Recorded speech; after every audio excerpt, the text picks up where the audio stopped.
There is always something for an anime fan to love. Trends of popularity for the type of character to be in the spotlight come and go all the time. We got the tsunderes, the emo boys, the girl with the big boobs, the gay twink, and so on and so forth. But there is one trend that has taken the anime community by storm these past few years. And every day that goes on, these characters become more and more prominent. And they are DILFs!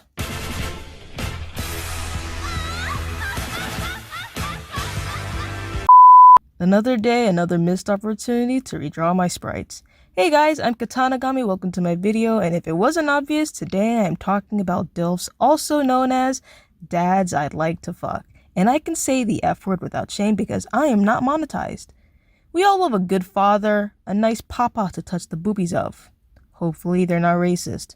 But what is the appeal of the DILF? Well, here's the answers. 1. You had no dad growing up. 2. You were just horny as all hell. Have I made myself clear? Okay, thanks. Thanks for watching the video. Bye. Just kidding. I just wanted to take a moment to look at some dads and to that extent DILFs in anime/manga and see what makes some of these dads DILFs in the eyes of some, or even canonly DILFs. Or what makes them DWILFs, dads I would not like to fuck. And this is just a general warning for spoilers right now. For whatever character I'm going to mention, just assume that there might be a spoiler following, so I do not have to warn you every time. Let us start off with the father in all of anime, beloved Papa Mace Hughes from Fullmetal Alchemist. What is there to love about this man? Well, I mean everything really. He's a very kind and dedicated man to both his work and his family. Loving his wife and his daughter is literally a huge part of his personality, and you can really feel his love. His fatherly nature even travels on to how he treats the 3 relevant children of FMA, being Ed, Al, and Winry. He's got the good advice, the genuine care, and he's a very fun and lovable character, as short-lived as he was, because, you know, he died. All in all, Mace Hughes is what a general DILF should aim to be. Nice, caring, and kind of sexy. Here's another great DILF in anime, Mifune from Soul Eater. Mifune takes on more of a minor role in this series, but his impact was big enough on the audience. Mifune is a samurai who carries too many swords and is the bodyguard of the witch known as Angela. It's never explicitly stated, but with the obvious dynamic of this young child and older male protector and Mifune's genuine love for children, it's obvious that he is intended to be Angela's adoptive father. His often cold demeanor towards outsiders contrasting with his devout resolve to take care of this child really just makes you want to have him take care of you too. Or hey, maybe you just want to fuck him because swords are sexy as fuck. So our final canon DILF isn't actually an anime character, he's from a game. And he's not even a person, he's a cookie. Yes, I'm talking about Almond Cookie from Cookie Run. He's in the thumbnail, you know, so for those who do not live in my specific sphere of Twitter, Almond Cookie was released in Cookie Run Kingdom back in March of this year, and everyone went fucking bonkers. Because of course, why wouldn't they? He's like white-coated. He looks like he's in his fucking 40s. He's a detective, and he fucking looks like Nanami Kento from Jujutsu Kaisen. A fine contender for DILF adjacent, may I add. What more could you want? Also, with the thirst of the cookie, there was also so much shaming, might I add. It was really funny, but just almond cookie fuckers are off their rockers. But even then, 3 months passed and the hype around Almond Cookie began to quiet. Until just about a week ago, at the time of the recording of this video, he got a unit in Oven Break. And what's that? Look in their relationship charts. Oh my god. Walnut Cookie and Almond Cookie are fucking related! The DILF energies did not lie. Almond Cookie is canonically the father to Walnut Cookie, which means that cookies fuck. But yeah, honestly, there's not that much to Walnut Cookie other than like his looks and him just being like a generic kind of detective. He's kind of sweet, but you know. And he's a dad, so plus 10 points. That's just how little it takes to make people cream their underwear in the DILF department. Also, Roy, I'm sorry. I said I was gonna do Kotetsu from Tiger Bunny, but I didn't. Maybe some other time. I'm sorry.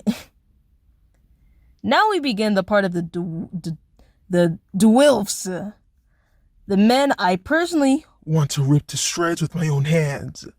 I might have some hot takes here, but here's one that I hope most of y'all could agree with, being Gendo Igari from Neon Genesis Evangelion.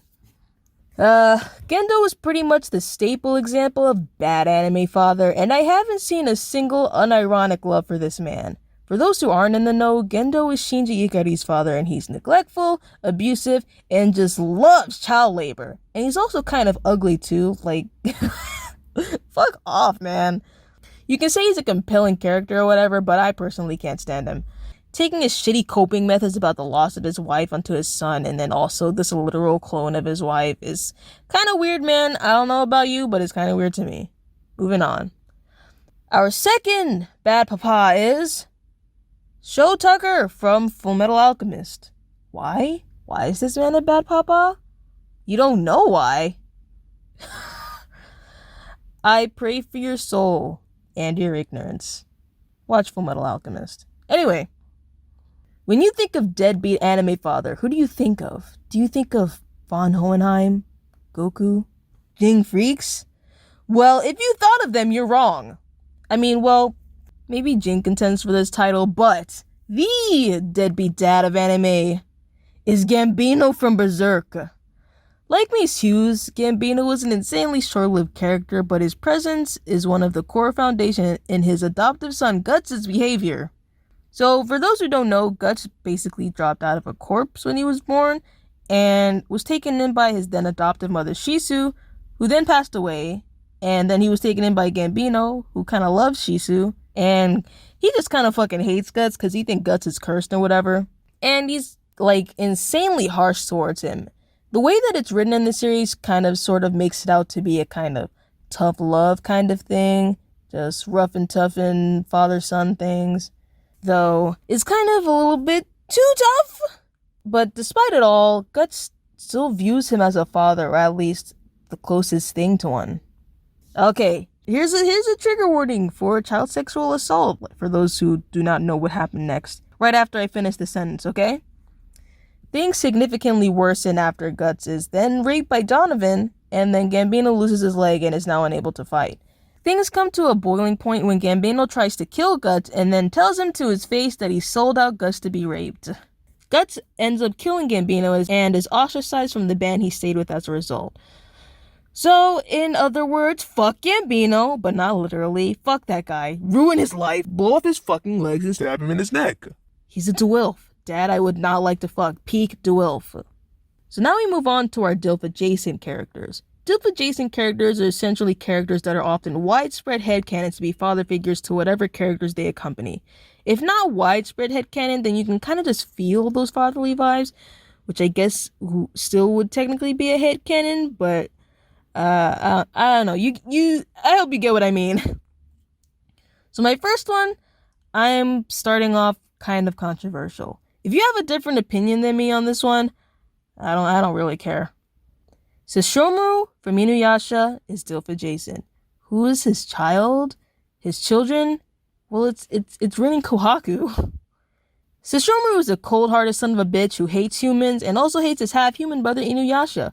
But everything changed when he met this little girl named Rin, a little human baby little girl. Managed to soften the heart of this ageless demon. As emotionless and cold as he is, his facade begins to break down through his actions. He protects Rin, he teaches her how to survive in his own Sesshomaru way, and he straight up brings her back from the dead twice. And Kohaku's there. He kind of tags along and tries to protect Rin as well, and though Sesshomaru doesn't pay all that much attention to Kohaku, not nearly as much as Rin, because, like, Kohaku can fend for himself for the most part, Sesshomaru still cares about him, in his own way. If he did it, he could have let Kohaku die that one time, but he didn't. Sesshomaru is Papa. His love for his daughter changed his total outlook on humanity, end of story. Yashahime doesn't exist, thanks! So, I wanted to parallel Gambino from earlier in this section. So our next DILF adjacent character is the aforementioned character Guts. It feels pretty intentional with how Guts in his adult years parallels Gambino. He's everything that Gambino couldn't be, and Guts didn't even really ask to take care of the kids accompanying him. He's got Shirk, Isidro, Isma, hell, even the Moonlight Boy who stops by a couple of times. And,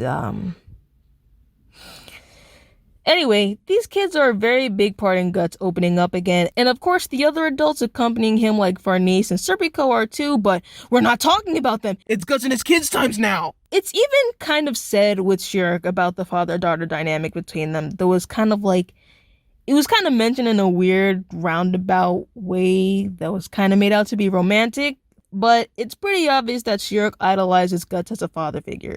Isidro looks up to Guts because he's cool and can fight and all, but, you know how it be. Father and son kind of shit. Come on.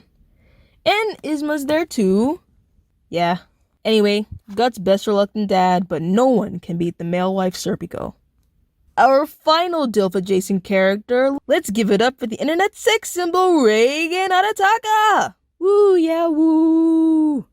It took like a lot of brain pumping for me to remember that this man existed and that he's literally perfect for this video.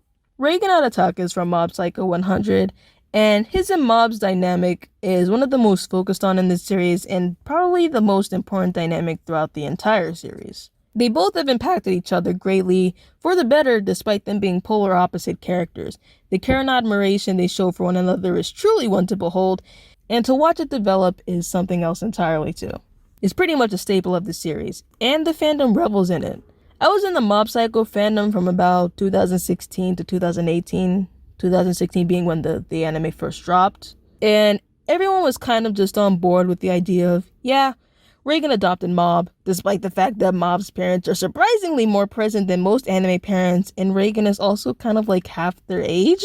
Anyway, what does Reigen have as a father? Well, he's got the salt, he's got the splashes, and he's got a big fat ass. Now, this is just a little itty bitty spot, just me sharing my favorite dad characters. I don't particularly want to fuck any of them, but they're my favorite dads in media. And just because I know that you guys want to hear more of my opinions. So we got Nico Tokita from Kengan Ashura, canon dad. He adopts protagonist Oma Tokita. Yeah, he's my favorite dad in all of media, and I really wish he were my dad. Then there's Shanks from One Piece, DILF adjacent character, but like, who are you kidding? Shanks is Luffy's true dad, and please, I need more Shanks appearances immediately. Spirit Albarn from Soul Eater, canon father. I don't know what to say, man. He's adorable, and I'm gay. Peak dad, Nanami Kento from Jujutsu Kaisen. I was thinking of adding him in one of like the main parts, but then I remembered Reigen. You know, his dynamic with Yuji is real good. That's about it. Congrats on being a dad to a 15-year-old only 27 years old. You can be with Reigen in that kind of department. Phoenix Wright, the love of my life. He and Trucy are the fucking father-daughter of all time. And just to spice things up a little, here's a dad I don't like. It's Endeavor. Call me basic, but I don't like him. I don't care for his redemption arc. And to the Endeavor Sims that are gonna like kill me over having an opinion on him, I don't care. He's a bad dad. He traumatized his family, and I don't vibe with it. Sorry for baiting you in the thumbnail. I just needed those hate clicks. So all in all, what have we learned? We learned that dads come in all shapes and sizes. Some aren't even dads. We have just projected on them so much that we've distorted our views of canon. Maybe for fun, maybe for coping. The familial dynamics we've ended up placing on characters generally help most people dissociate with their current family circumstances, or hey, maybe they just like it. It is a fun dynamic after all. And we all generally agree that abusive dads suck. Okay, that's about it for me.